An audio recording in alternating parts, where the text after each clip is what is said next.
دینا چاہوں گا. میں کمیٹل نہیں ہو سکتا کیونکہ کل کو پھر میڈیا یہ کہے گا کہ حیدر عباس رضوی نے تاریخ دے دی تھی مگر وہ نہیں ہوا. وہ میں نہیں دینا چاہتا. That will be politically incorrect. Number 2, آپ جب 17ویں ترمیم کی بات کرتے ہیں تو 17ویں ترمیم میں 36 نکات ہیں. 36 نکات میں سے 3 نکات ایسے ہیں کہ جس کو آپ ختم کرنا چاہتے ہیں پوری پارلیمنٹ, اور 33 نکات رکھنا چاہتے ہیں. تو وہ 3 نکات جو ہیں وہ 3 نکات ایسے ہیں کہ جس میں مختلف پولیٹیکل پارٹیز کے اپنے انٹرسٹ موجود ہیں. باقی 33 کو نہیں, لیکن ایک سمپل سوال, وہ تو ٹھیک ہے آپ کا ویو ہے, لیکن ایم کیو ایم کیا پارلیمانی جمہوری نظام میں یقین رکھتی ہے؟ تو اگر وہ رکھتی ہے تو پھر یقیناً جیسا کہ دنیا بھر کے اندر ہوتا ہے, جو مظہر ہوتا ہے, جو مقتدر ہوتا ہے ایک پارلیمانی جمہوری نظام میں, وہ ایک وزیر اعظم ہوتا ہے. کیا آپ اس چیز سے ایگری کرتے ہیں؟ 100% متفق ہیں ہم اس بات سے کہ آئینی پارلیمانی نظام میں وزیر اعظم ہی وہ شخصیت ہے جس کے اور ہونا چاہیے. گویا آپ اس میں یقین رکھتے ہیں, مگر اس کے ساتھ ساتھ ڈیولوشن آف پاور پر بھی یقین رکھنا چاہیے, جیسا کہ ساری دنیا کے آئینی پارلیمانی نظام میں ہے کہ وزیر اعظم کے پاس اختیارات ضرور ہیں. میں اس لیے آپ سے یہ پوچھنا چاہ رہا ہوں دوبارہ, کیونکہ ماضی میں جب مشرف صاحب برسر اقتدار تھے تو اس وقت پاور کا جو مرکز تھا وہ ان کے پاس تھا, تب بھی آپ حکومت کا حصہ تھے,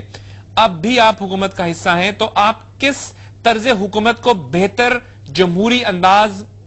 سمجھتے ہیں کہ یہ ایک بہتر جمہوری نظام حکومت ہے, پہلے والا یا یہ والا؟ وزراء اعظم کا جو آئینی پارلیمانی طریقہ کار ہے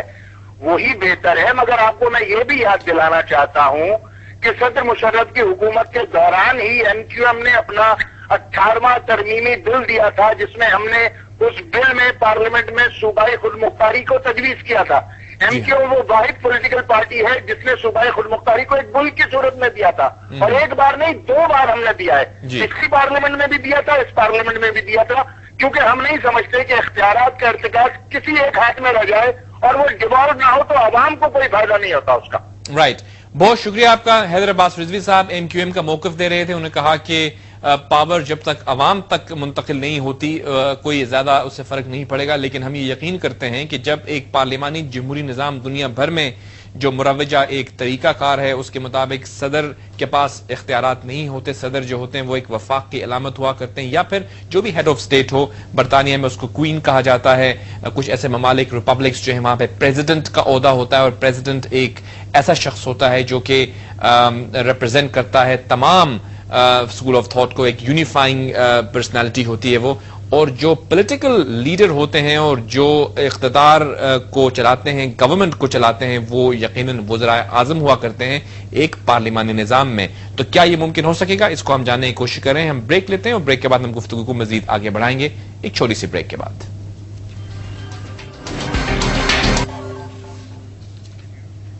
جی welcome back viewers, insight with Javed Malik پر ایک دفعہ پھر خوش آمدید. ہم نے بریک سے پہلے بات کی آئینی پس منظر پہ, جو کہ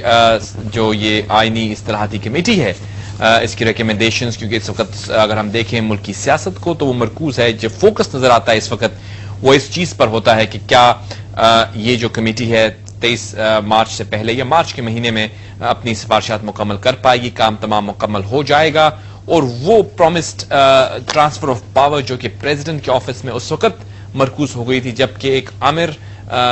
جنرل ریٹائر پرویز مشرف صاحب اس کے اوپر اس آفس میں موجود تھے, اور اب کیونکہ ایک جمہوری نظام ہے, جمہوری حکومت ہے, تو وہ پاورز واپس وزیر اعظم کو ٹرانسفر ہو جانی چاہیے.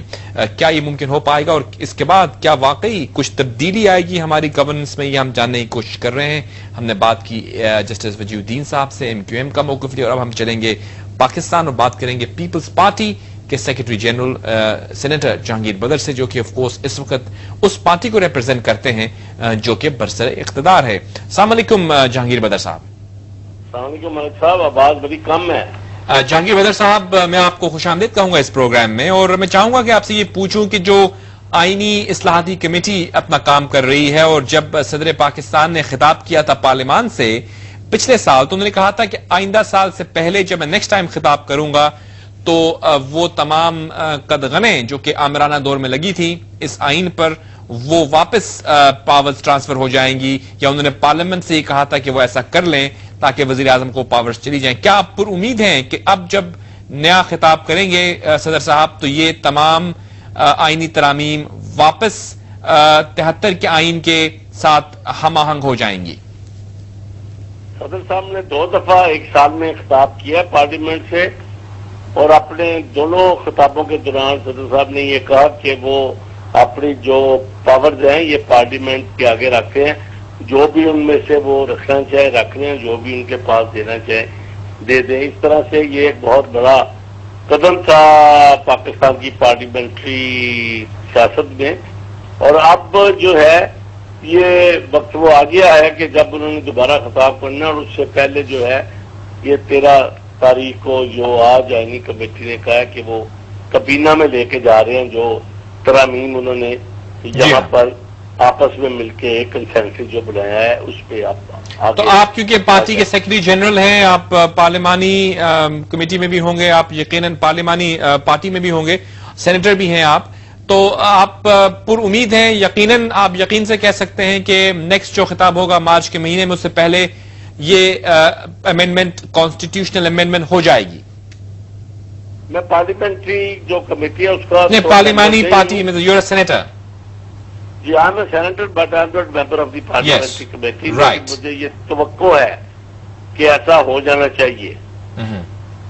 توقع ہے یا یقین ہے؟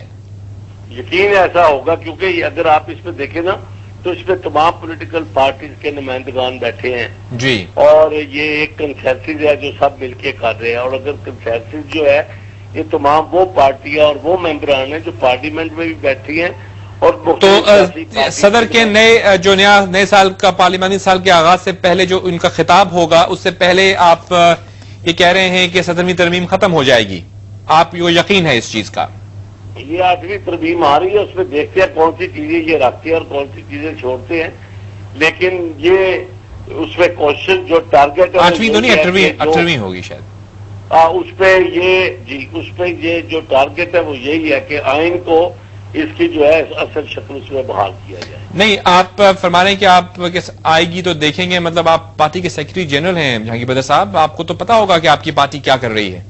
اچھا، یہ جو سینس ہے نا کمیٹی کی، جی، جب یہ کمیٹی بڑی تھی تو اس پہ یہی سینس جو ہے یہ پریویل اپون کی تھی کہ کمیٹی جو بھی اندر کرے، اگر جو ہے نا کوئی اس میں بار گفتگو کچھ حد تک نہیں کی جائے گی جب تک جو کو کمیٹی اپنی تمام ریکمنڈیشن سامنے نہ لے آئے۔ چلیں ٹھیک ہے، کچھ دن رہ گئے ہیں، یہ بھی ہم ویٹ کر لیتے ہیں کہ واقعی ایسا ہوتا ہے۔ اب دوسری چیز آپ سے میں پوچھنا چاہوں گا، کچھ جو ناقدین ہیں یا مبصرین ہیں جو تبصرہ کرتے ہیں صورتحال پر، یقیناً یہ چیز بھی ایک حقیقت ہے کہ اس کانسٹیٹیوشنل امینڈمنٹ کے اندر بہت سارے پوائنٹس جو ہیں وہ ریز کیے جا رہے ہیں، لیکن نہ جانے کیوں جو فوکس ہے وہ 17ویں ترمیم ہے، وہ اسی پر فوکس کر رہے ہیں کہ کیا صدر کے پاورز ٹرانسفر ہو جائیں گے وزیر اعظم کو۔ میرا سوال آپ سے یہ ہے جہانگیر بدر صاحب کہ آپ کیونکہ پیپلز پارٹی کے سیکرٹری جنرل ہیں، اور پیپلز پارٹی وہ پارٹی ہے جس کے نامنی وزیر اعظم کے طور پر یوسف رضا گیلانی صاحب آئے ہیں، اگر پاورز صدر سے چلی جاتی ہیں وزیر اعظم صاحب کو، پھر بھی کیونکہ آصف علی زرداری صاحب پارٹی کے چیئرمین رہیں گے، تو کیا آپ یہ سمجھتے ہیں کہ اس سے کوئی فرق پڑے گا؟ پھر بھی یوسف رضا گیلانی صاحب کے چیئرمین تو زرداری صاحب ہی ہوں گے۔ دیکھیں، یہ آپ کی بات، آپ نے بڑی سیاسی بات کی ہے، بڑی زبردست بات کی ہے آپ نے، کہ یہ جو سینس آف ڈائریکشن ہے in the government of a political party in the whole world, وہ یہی ہے جو آپ نے بات کی ہے، کیونکہ دنیا میں جو پولیٹیکل پارٹی کسی جگہ برسر اقتدار آتی ہیں تو اس پہ خواہ وہ پریزیڈنٹ کے پاس زیادہ پاور ہوں یا پرائم منسٹر کے پاس زیادہ پاور ہوں، سینس آف ڈائریکشن جو ہے وہ پارٹی ہی متعین کرتی ہے، اور پارٹی کا جو لیڈر ہے he is the person who gives the approval to the decision making. تو اس لیے یہاں پر جو پاور ہے وہ شریک چیئرمین کے پاس رہے یا وائس چیئرمین کے پاس آ جائے، تب بھی جو پارٹی کی سینٹرل ایگزیکٹو کمیٹی ہے ڈیسیژن میکنگ میں اہم رول ادا کرتی ہے، اور وہ اتفاق رائے سے پارٹی اپنے فیصلے لیتی ہے۔ رائٹ، تو آپ سمجھتے ہیں کہ کوئی فرق نہیں پڑے گا ڈیسیژن میک، لوگ یہ سمجھتے ہیں، توقع کچھ لوگ یہ کر رہے ہیں کہ وزیر اعظم زیادہ پاورفل ہو کر ایمرج کریں گے، ہو سکتا ہے اپنی کیبنٹ میں رد و بدل کریں، زیادہ انڈیپینڈنٹ ڈیسیژن میکنگ ہوگی، گورننس